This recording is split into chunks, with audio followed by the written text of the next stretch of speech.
สบายดีทุกคนบริโภคกันเดินกดโทษหลายๆเดี๋ยวนี้เวียกหลายนะเดิน Okay. นี่สิว่าขับรถให้เบิ่งเลาะลิ้นออกไปแต่เช้าเลยมึง8 โมงปลายแล้ว9 โมงยังแล้ว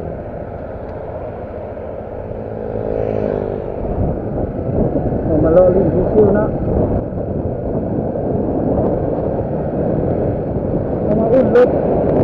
รถจะหลายที่นะ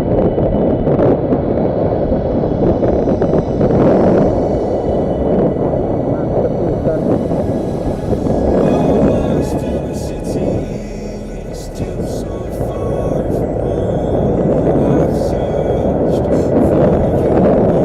เปลี่ยนน้ำมันเครื่องมาไม่ไหม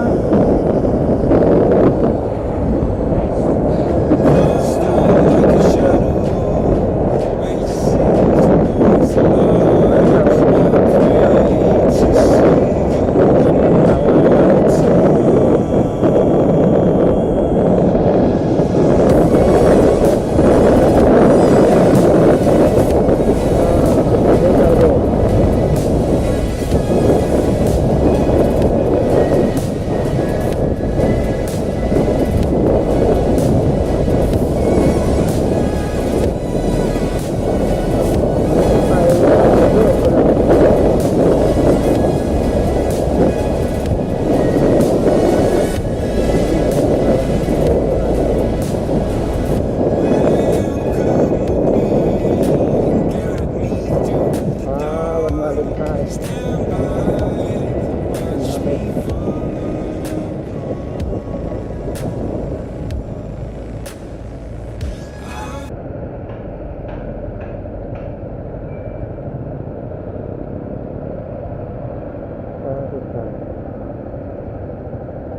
สามงานกัน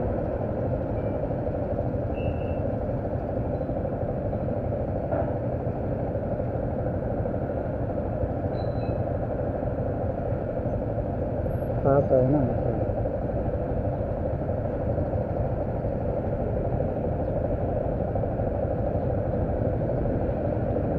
รถจะบอยล้างแล้วบาสนา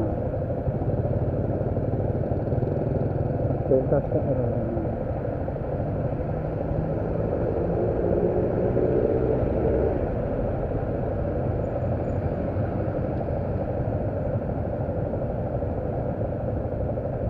เกิดใจสาย Nope.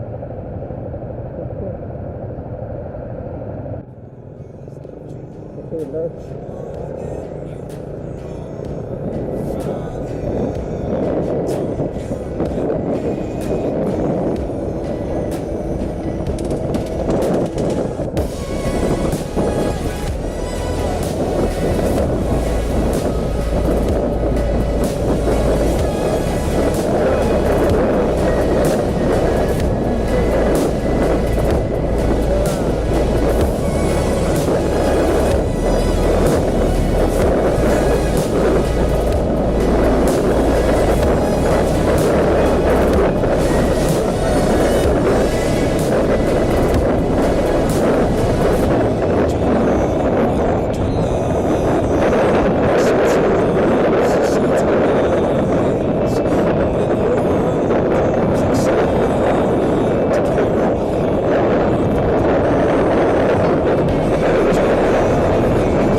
ขึ้นนี้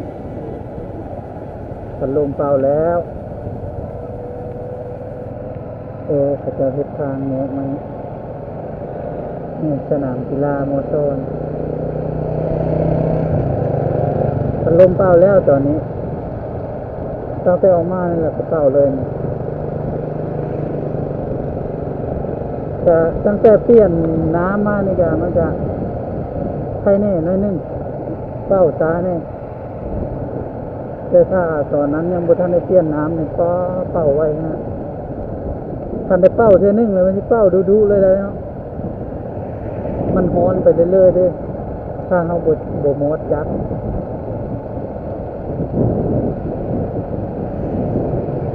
อันนี้ก็จะเป็นด้านข้างของมอเตอร์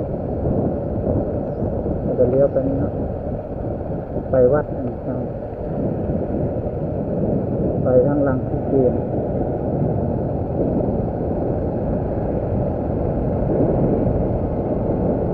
อันนี้จะเป็นตลาด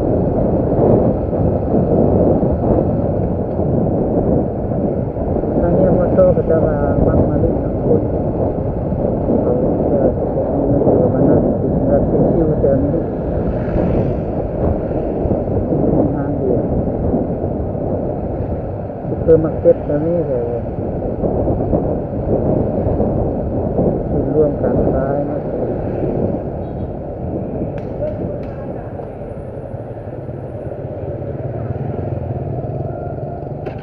มีตลาดเนาะของกินซุปของกินดิบมีเบิด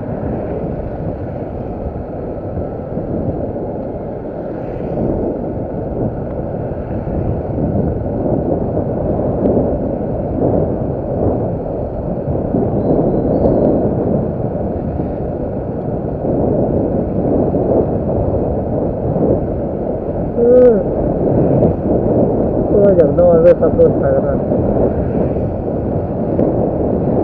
ไปถึงแล้วนะเนี่ยที่เกมเบอร์นิเตอร์นี่นะมาตัดที่เกมเรา